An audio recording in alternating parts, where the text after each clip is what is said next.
I'm all shaken up on the inside. Yeah, emotions are great. Everything's fine. Dalius's steering wheel stood at 9 o'clock instead of 12. I can't remember the last time I was driving non-stop with a quad. Pedal to the metal. Yesterday was a penalty fest. Everybody received one, more or less. We had 3 nosedives. 2 were quite serious ones. It was unbelievable. I had to drive in speeds of 5 or 10 at times, so slow just to wait for the dust to settle. Today was great. For the 25th time, almost 200 teams gathered on the 1st of July to Breslau Rally, Poland, the oldest off-road rally event in Europe. 5 days of extreme driving, 850 kilometers of special stages across the forests, wetlands, and sandy cliffs in the north of Poland tested the skills of motorbike, ATV, SSV, car, and truck drivers in extreme off-road conditions. This year, the Lithuanian team drew the attention of rally organizer and fellow contestants. The Motorider crew stood out with the 1000cc CFMOTO SSV Z1000 and ATV CF1000, neither vehicle having met before under Breslau conditions. The lightest SSV in the race was a daring decision, but it granted the team the advantage of easier maneuvering in the more complicated stages. The most powerful CFMOTO ATV CF1000 proved once again to be able to compete in a high-endurance race side by side with the top-tier quad manufacturers. Everybody is interested in our vehicles. It's the first time for the CFMOTO in this rally. Contestants are used to seeing the usual Can-Ams, Polaris, Yamahas, but it's a rare sight to see a CFMOTO. Look, the French came to check out these vehicles sitting here. They haven't seen any similar tech before. Yesterday, once I took a look at the road book, I realized how difficult it was going to be. We had to pay careful attention to the degrees, azimuths, roads, side by side. Dust everywhere. I haven't seen that much dust in my life. It seems like it would be easier to navigate at night than here through the dust. I squeezed from the CFMOTO 1000cc all that was possible today. It resisted, screamed, then it couldn't do it anymore. My motor cried, "Home, home! I've no strength left for this." Incoming. The SSV stayed in a close to ideal condition. 2 days left, 2 days. Half of the motorbikes are out, half of the SSVs are out, but this one is running smoothly. A lot of jumps, driven only 100 meters after the starting line, and I can only see that I'm flying right at the trees. It's good that I managed to put the bike on the ground. There were a lot of bumps. It was crazy. You drive 200 kilometers in the stage to win that 1 minute of advantage, and then you get to know you're getting a 30-minute penalty. But we're driving on, we're in the top 10, and the goal remains to reach the finish line with our SSV. The rain started and the party was over. Zero grip for everybody, sliding around in the mud.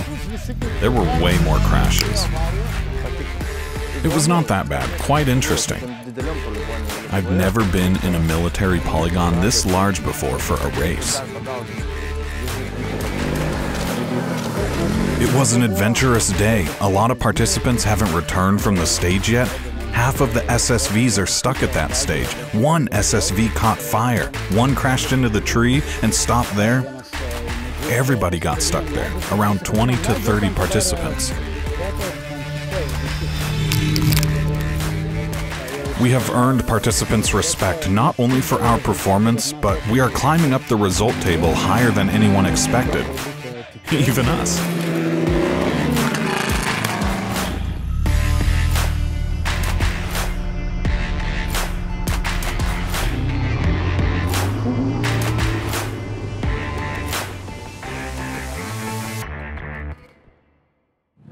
For real, I can only say one thing. We survived.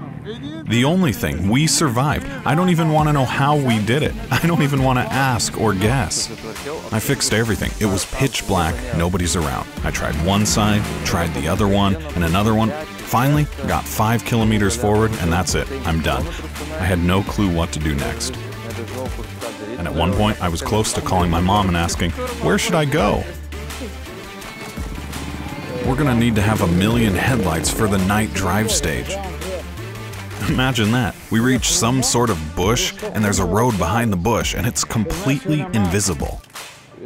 One Pole stops me and starts asking where I'm at. I pointed out the spot, and he's like, I don't think that's correct.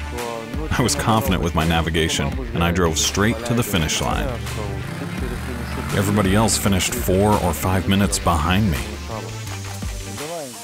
We kept our focus, got back as far as we needed so that we could continue. And that moment was our salvation. The best decision of the day, or even the race. Because we could wander there forever.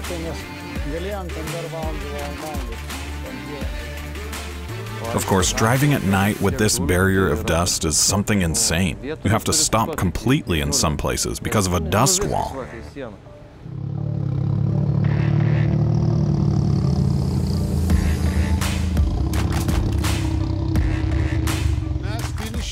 We reached the finish line. We're fine. Quads survived. It's crazy that SSV survived, and we survived as well. Let's say I'm even getting tears in my eyes. We avoided mistakes, haven't crashed throughout the marathon, not a single time. Vehicles, I'm speechless, just speechless. Everybody in the biovac, as well as in Lithuania, whoever was following us kept asking, how are we doing this? One Pole came to me asking what I was changing, what repairs I was doing every day, but I said, I changed only the tip of the joint after I bent it, and that's about it. We're speeding ahead. We showed what we can do with CFMOTO quads, that it can withstand anything. You just gotta keep your head clear and stay focused. It was an incredible high-quality race. It was crazy, but it was insanely difficult as well. I'd suggest everybody who has caught the Dakar bug, like in Lithuania, to try this one as well. You'll feel the Dakar here. Tracks were breathtaking, routes were out of this world, forest edges and driveways, hills, highways, sand terrains. It was full of everything. Everything worked top-notch. It's fantastic. And I'm speechless. Those clashes, that level of pressure, not all machines survived this marathon, but ours did. We showed that we are not lesser than our competitors with high-tier quads. We can compete as equals. Lithuanians finished in the top 10 after all struggles.